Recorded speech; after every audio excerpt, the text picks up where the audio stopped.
every problem you're looking at, whether it's a physical problem, whether it's something at work that truly is hard and you feel like you don't have the skill set to overcome it, whether it's relational, whatever it is, that is an opportunity for you to conquer territory. You keep asking God when it's coming. He's looking like, when you going to drive out the enemies? You're running scared. You're shrinking back when it's time to take dominion. Hey Queens, it's your girl Tayani Elise, and welcome to the Holy It Girl podcast, where I help you integrate biblical principles into your daily lives, such as your relationships, business, career, etc. So today's episode is really for the person who feels like God has given them a promise, but what God is saying and what it looks like are two different things. Like, you're like, okay, God, you're saying this, but I'm seeing this. Or maybe you've been trying and you're just tired of trying. You feel like you've exhausted everything and it just feels like there's always something, very much something, another battle ahead. What if I told you that you're actually in your promised land? Did I say that? Who have been saying that? Who said that? Who said that? And I know you're probably like, Ty, what are you talking about? This is not the promised land. This is not what me and God talked about, or at least if this is the promised land, this is not what I had in mind. Let me just talk to you for a second. This is your promised land, and you are just conquering territory. I think people have really glamorized the idea of a promised land. I know I did, because, in the Bible, it talks about it being a land flowing with milk and honey. But when we actually look at scripture, when they got to the promised land, it was battle after battle after battle. And we're about to pull up the text. I'm going to give you multiple examples. So in Numbers 13, we see that scouts were sent to the promised land to kind of, scope the scene out. And they came back with a bad report because, yes, there were grapes, but they're also giants. And the giants scared them. The giants put fear in their heart because they're like, no way can we defeat these giants. They're bigger than us. And right now you have situations in your life that you feel like are bigger than you, that you feel like, God, there's no way I'm going to overcome. Yeah, just like them. But that was their promised land. That was the land that God had given them. Let's keep going. Then we have the book of Joshua. Joshua was where they actually began to conquer that territory. But you know how they conquered the territory? Battle after battle after battle. They even lost one of the battles. Before every battle, Joshua would go to God for instruction, would go to God to make sure he's on the right track. And then he would have to motivate his people because they didn't conquer the promised land quickly. Actually, I think, let me look it up because I remember looking this up before. It says the military conquest led by Joshua took approximately 7 years. That's why all throughout the text, you hear Joshua continuously saying to them, don't be discouraged. Don't be discouraged. He had to keep reigniting their faith because it took a long time to conquer the territory. God never said that it was going to be easy. He just said that as you are going through these battles or these trials or whatever the struggle it is that you are going through, he is with you. He can give you victory over it. But it doesn't mean you're not going to have to put the work in, honey. It doesn't mean that you aren't going to have to be strategic about it. It doesn't mean that you're just going to wake up and $1 million is going to drop in that bank account. Like, you have to put in the work. You have to defeat the battles. And then for some of y'all, it's a timing issue. It's about like, I've been doing this for so long. Let's talk about my boy David. This is actually what sparked me to get up and actually come talk to y'all because I've been reading 1 Samuel. I'm on 2 Samuel now. David was anointed king. God gave him a promise. And in between that promise, he didn't even end up becoming king until years and years later. When it came to David becoming king, after Saul was dead, he still didn't conquer everything right away. He was only anointed king by Judah. Now he had to conquer the rest of the tribes, and he truly understood the importance of patience. I'm learning so much about patience and trusting in God through reading 1 and 2 Samuel. But he went from being hunted by Saul for years and years to now finally he was anointed king by Judah. So next level, that is the next level. But his job wasn't done yet because now God had him for years in this position, and then the next level was now to become king of all the tribes of Judah. But he had to earn their loyalty. So every level had another battle, because once he got that anointing as king of the tribe of Judah, then Ishbosheth, I think I'm saying that name right. I butcher names. Y'all know that. Ishbosheth now was the next enemy on that next level. So every time you go to a next level, there is going to be an enemy. There is going to be territory to conquer. There is going to be a next level of elevation. And so the problem is, you have actually went to the next level. You just thought that the next level wasn't going to have problems. And I'm sorry to tell you, the next level is going to have problems. Life is a series of problems. And we saw that with David's elevation, because then once he did become king and he was recognized as king of all the tribes of Judah, we then see that now his son is going to try to take his throne.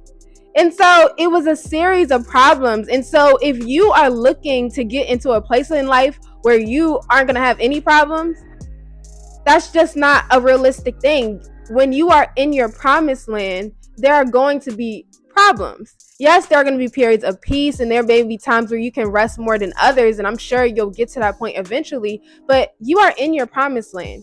You are just conquering territory. What our job is as his followers are to become solution oriented and to turn to him with every trial. That is why God actually allows us to have trials. Not because he wants to punish us, but because the trials build character and they make us have to rely and lean on him. God never wants us to get to a place where we feel like we can do this walk without him. Humility is so big to God, and so he's always going to give you something to let you know, that little thorn in your flesh to let you know, like, yeah, bring it here, bring it in, reel it in. Don't get too prideful. Don't think too much of yourself. Don't boast, keep it humble, keep it cute. He does that so we can always rely on him. And so as long as you are on this walk with God, you are going to have trials, one form or another, whether it's in your relationships or whether it's in your career, or there's just always going to be something. And honestly, even the people that you see on social media, because some of us are frustrated because really it's a comparison thing, because you feel like you should be further because you're seeing other people that are further, right? Let's be honest. But if you actually saw what they were battling behind the scenes, you will recognize everything isn't as bliss as it seems. We all have trials. We all have struggles. And so it's about becoming solution oriented, but also having a heart of gratitude, being able to recognize, like, wow, I'm actually in an answered prayer. Like, I had to sit back and recognize that I'm in an answered prayer, because there was a time where I wanted to, have a platform. Now, I would dream about it in college, and now I have one. But now there's other problems. Now you got algorithm problems. Okay, that's just another battle. Sometimes elevation doesn't come wrapped in a pretty bow. It comes wrapped in what looks like loss and grief and trials.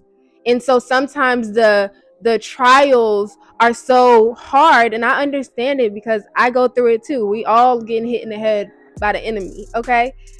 Or not even by the enemy. Sometimes God just allows trials as well, right? Not everything is the enemy. But another realization I had, and I think it was from 2 Samuel 1 that I was reading, when Saul actually did die. This is technically a moment of elevation for David. Technically, it's a moment of elevation, but he was mourning and weeping because he had just lost his best friend, Jonathan. But Jonathan had to die. And I think sometimes we want elevation, but we don't really understand what elevation is going to cost us. Jonathan had to die because Saul's line needed to be removed of, because you saw what happened with Ishbosheth. I'm hoping I'm saying his name right. When Ishbosheth was still there, it caused problems. It caused another hurdle to overcome. Technically, if Jonathan was still alive, he would have a rightful claim from human perspective, not God's perspective, to that throne. This was something that had to happen. But a lot of times we don't count the cost of elevation. We think we can stay comfortable and elevate. We think elevation shouldn't require any uncomfortability on our part. But sometimes elevation looks like loss. Sometimes it looks like removing that toxic relationship. Sometimes elevation, and yes, it's going to hurt because heartbreak is hard, but it's needed for God to bring in that person that is really meant for you. Sometimes elevation looks like waking up earlier. No longer can you sleep in and just lollygag. Sometimes elevation looks like doing the things you don't want to do. Sometimes elevation looks like getting rid of those negative thought patterns, going through the heartbreak, going through the job loss. But the job loss is really opening the door for you to start that business idea and that venture you've been wanting to do. But it's a loss.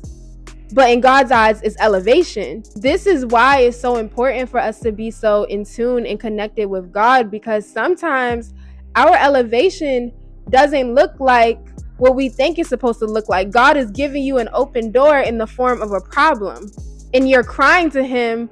But if you can look with your spiritual eyesight, you can actually see the opportunity within the trial. But you have to open your spiritual eyes to see it properly. But even then, it's still going to hurt. You're still going to have to go through the emotions. David had to go through the emotions of losing his best friend, of mourning the king of Israel. And Israel had lost a major battle. So Israel felt this humiliation. They felt like God had abandoned them. But God was really setting them up to put a new king in place. Because wherever God plans for destruction, he also plans for restoration.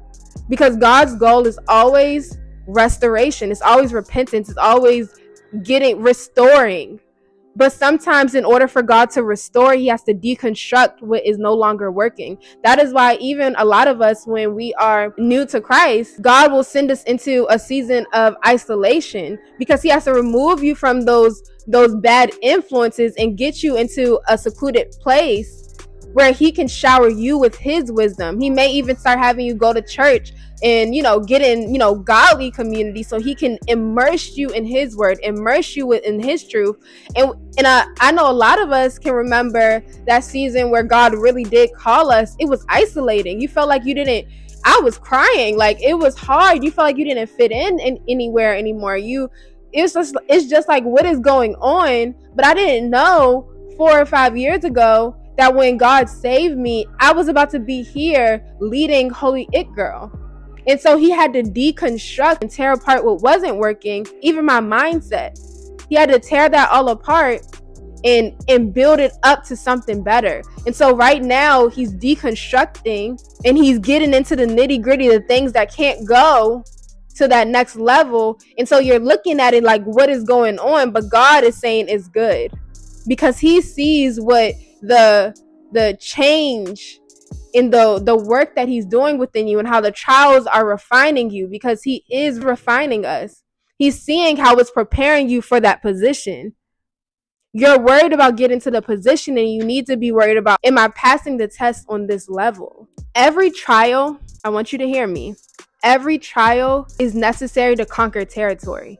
They didn't conquer territory just by like, oh, here, you can have it. No, territory was conquered by the Israelites through battles. And so when you are asking God to expand your territory, you are asking him to give you another battle that he has to help you and give you the strategy to overcome. So instead of thinking, God, why is this happening to me, and getting down on yourself and complaining, you need to get in that quiet time with God and ask him, so what is the battle strategy? God, this algorithm is stressing me out. What is the battle strategy? God, you gave me this marriage, but I'm struggling with it. What is the battle strategy to overcome this?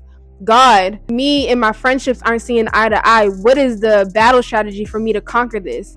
God, I'm having negative thoughts, negative self-talk. I can't even get up. I'm struggling with procrastination. What is the battle strategy to overcome this? Every problem you're looking at, whether it's a physical problem, whether it's something at work that truly is hard, and you feel like you don't have the skill set to overcome it, whether it's relational, whatever it is, that is an opportunity for you to conquer territory. If you want to enter your promised land, then you have to drive out the enemies of that land. You keep asking God when it's coming. He's looking like, when you going to drive out the enemies? Because you're running scared. You're shrinking back when it's time to take dominion. And that's actually the word of the year for my pastor at our church. Well, for our church. Dominion.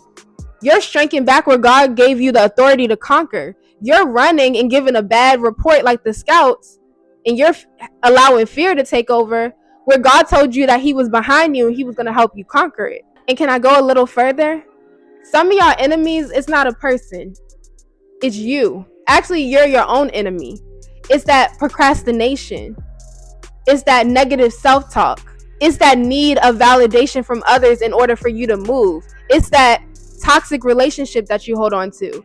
It's the exes that you won't remove out of the picture. It's that sneaky link that you know God has been telling you to stop dealing with. That is your enemy.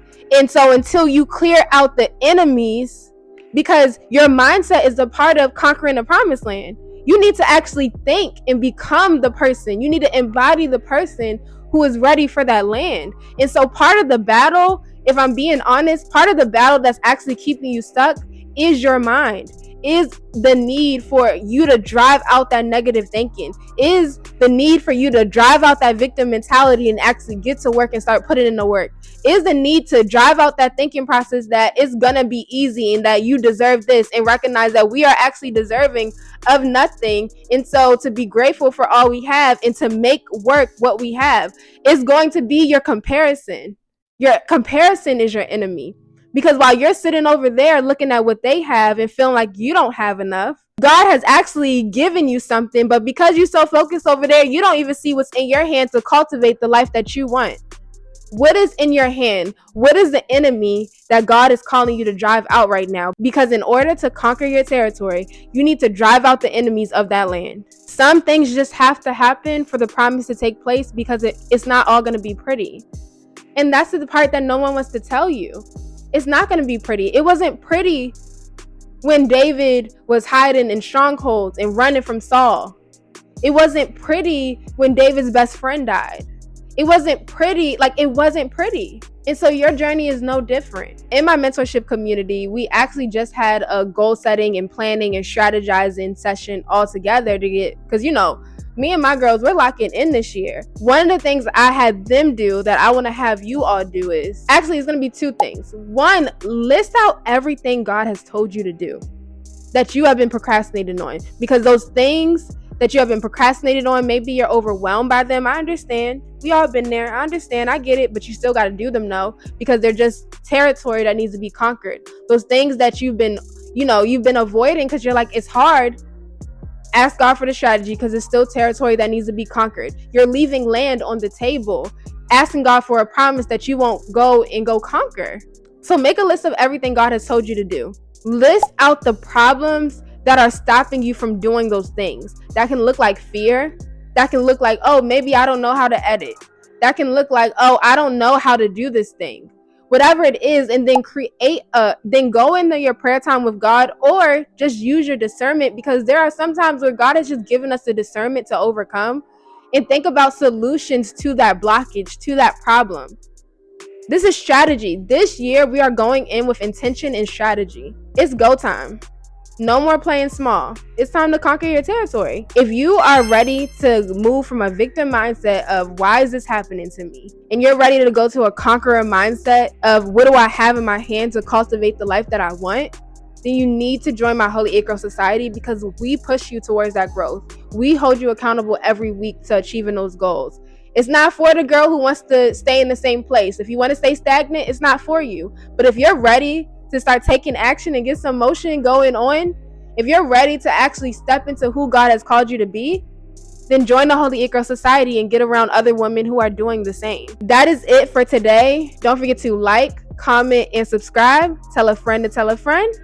I'll see you later, queens. Bye.